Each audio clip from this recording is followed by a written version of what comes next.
Hey everyone, here's another video about the great Gene Krupa. And this one is about his playing on the famous Sing Sing Sing, and in particular, some of the stickings he used when he was playing the floor tom, playing things kind of like this.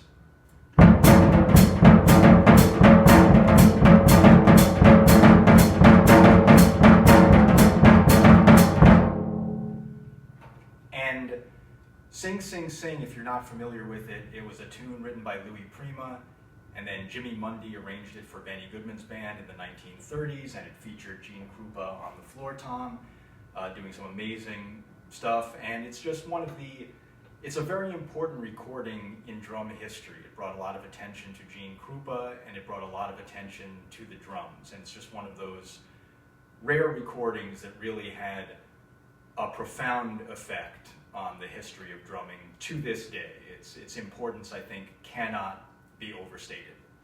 But now these tom-tom rhythms, they didn't originate with Sing Sing Sing. This was the kind of thing that a lot of drummers back then did.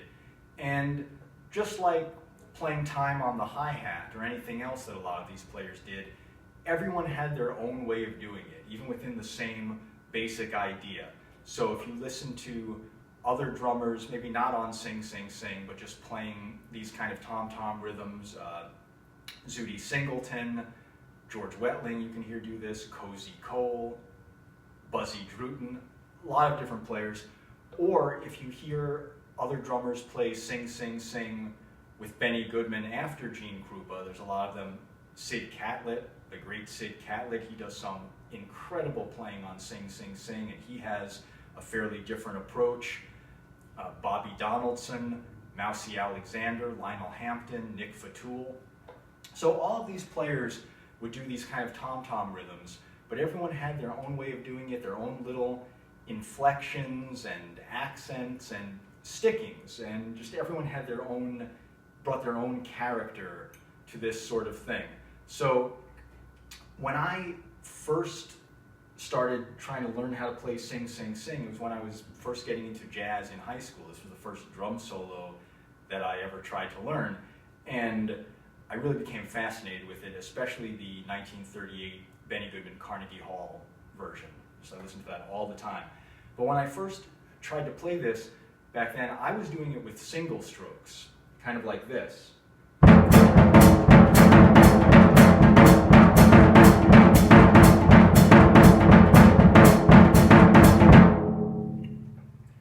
And that can work, and I've heard great drummers play these kind of tom-tom rhythms like that. I was very fortunate to hear Panama Francis one time, and he did some incredible things on the floor tom using a lot of single strokes, obviously way better than I could ever do it. But so there's a lot of ways to do this, but this video is about how Gene Krupa did it, and he was definitely not playing single strokes. And I realized this, I always knew there was something kind of wrong. It wasn't getting the sound that I wanted, but then when I finally got to see a film of Gene Krupa playing Sing Sing Sing, it was much harder to find footage of these players back then when I was in high school. But the first time I ever saw Gene Krupa play Sing Sing Sing was the first time I ever saw a film of Gene Krupa at all, which was in the Benny Goodman story. And then not too long after that, I saw 2 films of him playing Sing Sing Sing, and these were very informative and influential to me. One was with Benny Goodman's band in the movie Hollywood Hotel, which is I think from 1937, and another was a 1971 TV special called One Night Stand, hosted by Lionel Hampton and Mel Torme, and Gene Krupa plays a fantastic version of Sing Sing Sing in that. That special, One Night Stand, by the way, I highly recommend it for a variety of reasons. There's some great music in it and some incredible musicians, in addition to Gene Krupa, Lionel Hampton and Mel Torme, also Roy Eldridge, Zoot Sims, Milt Hinton, Teddy Wilson, Mel Lewis, Buddy Rich, a lot of great music. But it is also, for reasons which are difficult to describe, one of the craziest hours in television history. And among a certain group of jazz musicians, it's really become kind of a cult favorite. So I recommend that.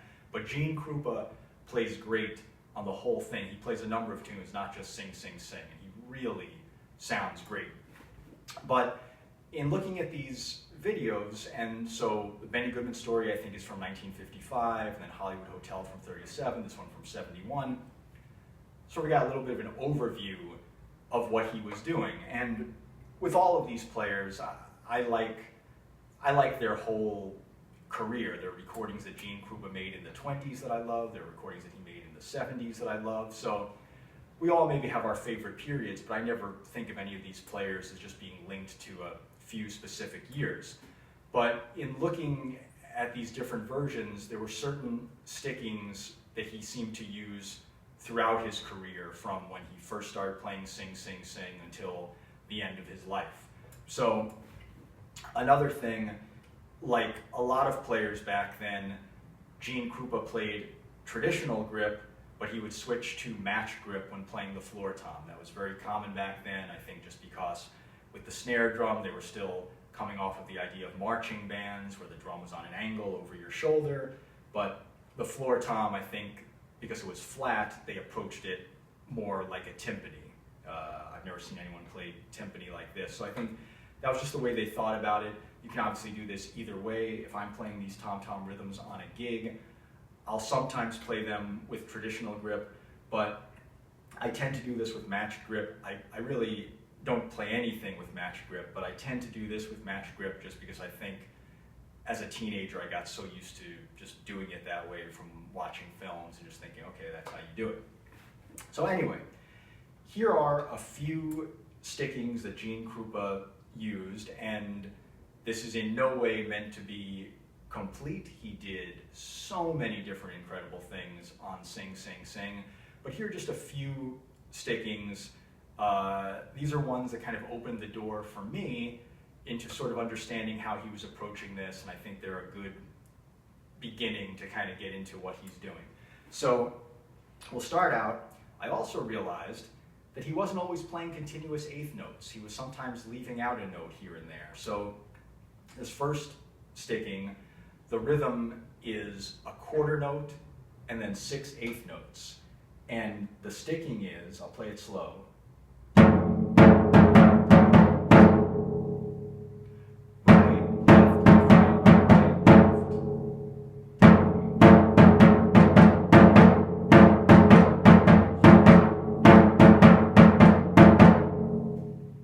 so play a little faster.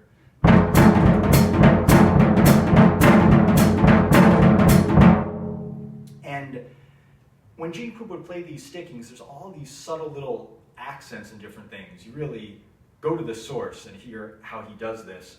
But one thing he would do a lot is really accent beat 2 with his left hand. And he's often playing a double there.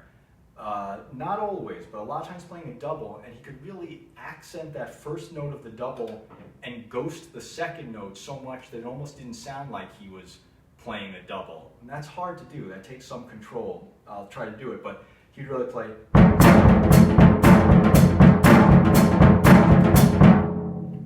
So that's one sticking that he would use. Then another 1-bar sticking that he would play a lot, same rhythm, quarter note and 6 eighth notes. And this sticking is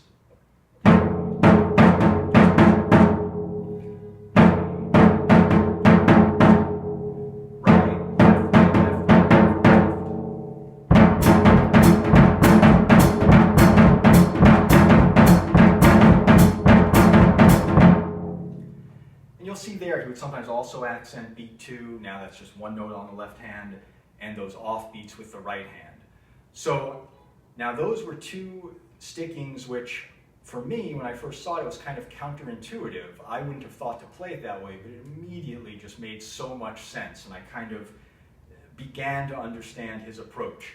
So if you take those 2 1-bar stickings and just go back and forth between them,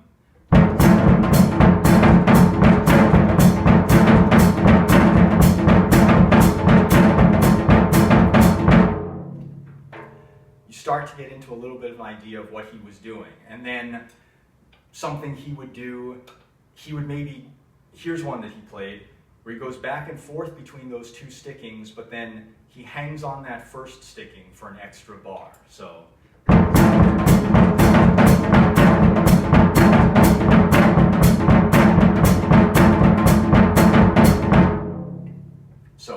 he would do that kind of thing.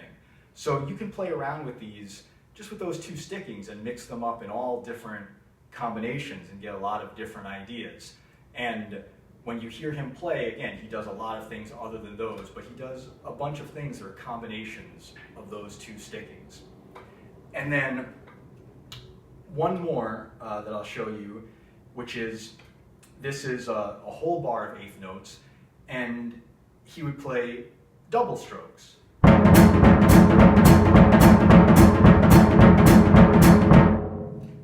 What he would do a lot would be to accent the second note of the double with his right hand. So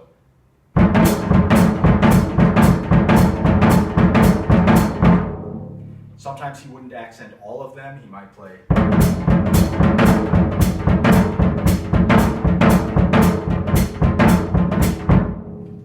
So that takes another kind of control, and that feels so different from if you played the same thing with single strokes.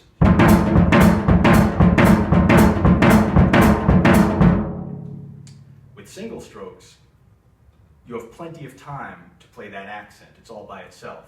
But you accent the second note of a double, but not the first, that again takes a certain kind of control. And there are a lot of drum method books written just about those technical issues, the things he does where accenting the first note of a double but not the second, or accenting the second note of a double but not the first. The famous drum method book, Accents and Rebounds by George Lawrence Stone, that has a lot of exercises just about those technical issues. So I think it's really interesting when you hear Gene Krupa solo on Sing, Sing, Sing. It's not a flashy around the drums kind of solo. He stays on the floor tom, and it's just a groove. He keeps the same groove that's going throughout the arrangement, and you could dance to it. It's just a great feeling kind of thing, which makes it maybe not so obvious that underneath that, there's some pretty deep technical stuff going on. These are, I think, some tricky stickings and accents that he was doing. So then just here's one more pattern with all three of those stickings, and here's a break that he plays at the Benny Goodman Carnegie Hall concert from 1938 involving these three stickings.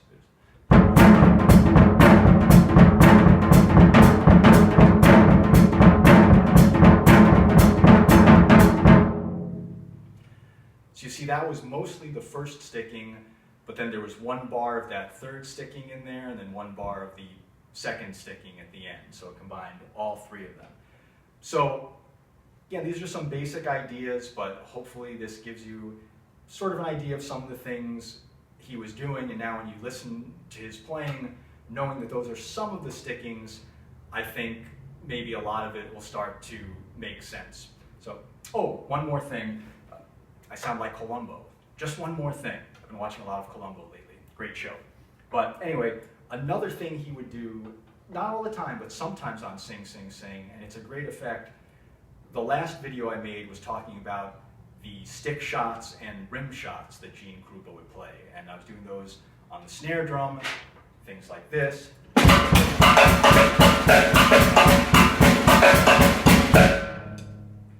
He would sometimes do that same thing on the floor tom, matched grip.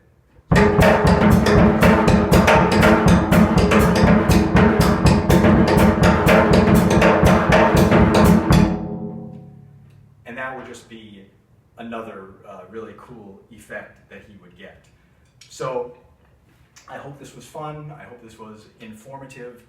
Check out Gene Krupa. He recorded Sing, Sing, Sing many times over his career. So there's a lot of different versions with Benny Goodman, and then with his own band, different bands. So you really get a chance to hear him do a lot of different things.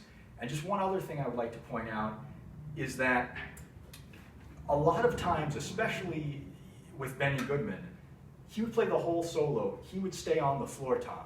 Now, some people, when they play Sing, Sing, Sing, they'll start on the floor tom, then they'll come off for the solo and go around the drums a bit more. And Gene Krupa would do that himself sometimes later on. And obviously that's a cool thing to do.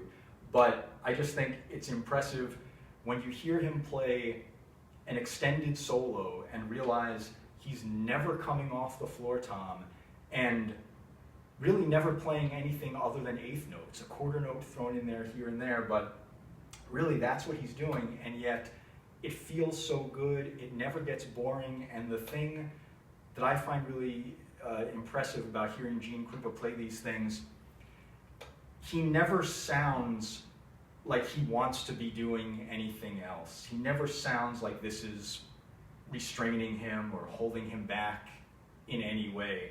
And to me, he's the king of this kind of rhythm. In the same way, Joe Jones didn't invent the hi-hat. He wasn't the first person to play the hi-hat, but I would say Joe Jones is the king of the hi-hat, and that's the gold standard that we're all trying to get to. Joe Jones playing the hi-hat, what can you say? No one else can really do it like that. To me, Gene Krupa is the king of this kind of tom-tom rhythm. I just love the way he does this. He gets a certain thing with it that I've never heard anyone else get. So, thanks a lot, everybody. Thank you for watching. I also want to say thank you to everyone who has subscribed. That's really nice. And I have more planned, more about Gene Krupa, George Wettling, a lot of different things. Let me know if there's anything you'd like to see, and I will be back soon. Thanks a lot, everybody.